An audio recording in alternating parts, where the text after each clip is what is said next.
Hello guys, welcome to our channel. இன்றைக்கி நம்ம சேனலில் ஹெல்த் ட்ரிங்க் எப்படி செய்யலாங்கிறத தான் பார்க்க போகிறோம்.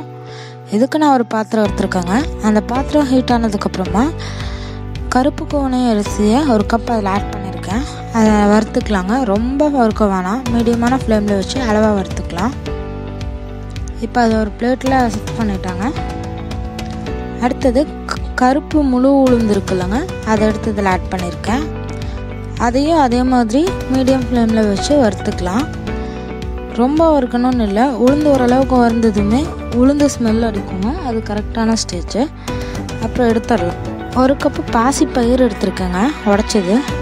அதை நம்ம மீடியம் ஃப்ளேமில் வச்சு அதையும் வறுத்துக்கலாம். அது நல்லா கோல்டன் ப்ரௌன் ஆயிரும்.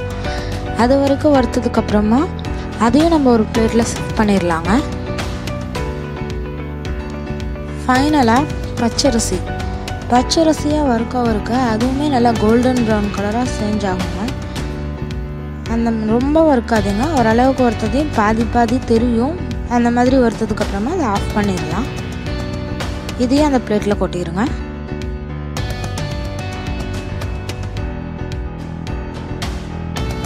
இப்போ 10 ஏலக்காய் எடுத்துருக்காங்க. இதை ரொம்ப ரோஸ்ட் பண்ணுங்கிறது இல்லை, ஓரளவுக்கு ரோஸ்ட் பண்ணிக்கோங்க. அப்போ தான் இது பச்சை கலரும் இல்லை, ரொம்ப பிளாக்காகவும் இல்லாமல் ஆவரேஜான ஸ்டேஜில் இருக்கப்போ இதை எடுத்துடலாம். இதையும் அந்த பிளேட்லேயே வச்சுருங்க.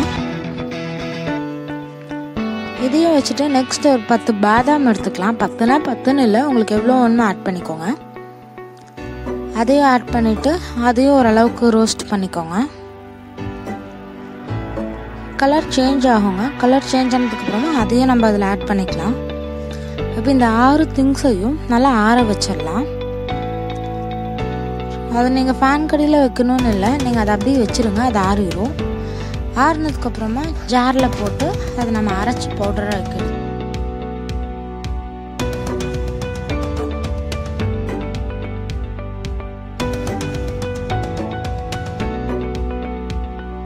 இப்போ பாருங்கள், இது நல்லா சாஃப்டாக இருக்குது. கொஞ்சம் நெருன்னு இருக்க மாதிரி இருக்குண்ணா.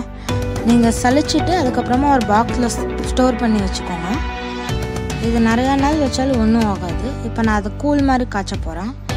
ஒரு பவுலில் நான் அந்த அரைச்சி வச்ச மாவெல்லாம் எடுத்துருக்கேன். வாட்டர் மிக்ஸ் பண்ணி அதை நல்லா கிளறி விட்டுட்டு தண்ணி மாதிரி கலக்கிக்கோங்க. கலக்கினதுக்கப்புறமா ஸ்டவ் ஆன் பண்ணிக்கலாம். அப்போ தான் கட்டிகள் விழுகாது. இல்லைன்னா ஸ்டவ் ஆன் பண்ணதுக்கப்புறம் நீங்கள் கிளற ஆரம்பித்தா கட்டி விழுகுங்க. நம்ம எந்த ஸ்வீட் செய்கிறதுனாலும் ஒரு பிஞ்ச் சால்ட் ஆட் பண்ணுவோம். அதுக்காக இந்த கூழுக்கு கொஞ்சமாக சால்ட் ஆட் பண்ணிக்கலாம். நல்லா கிளறிக்கலாம்.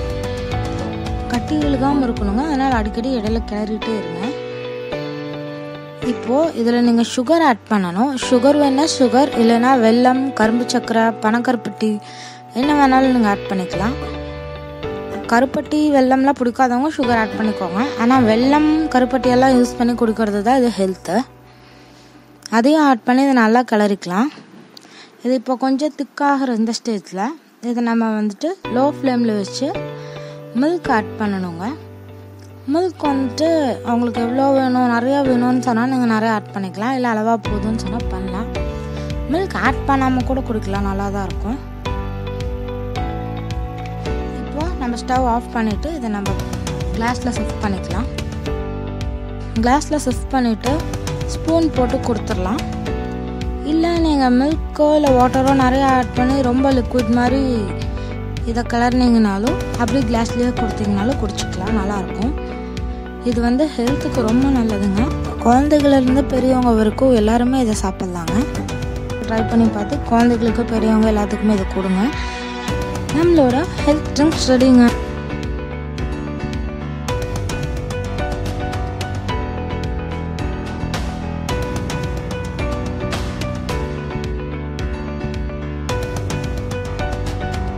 தேங்க்ஸ் ஃபார் வாட்சிங்.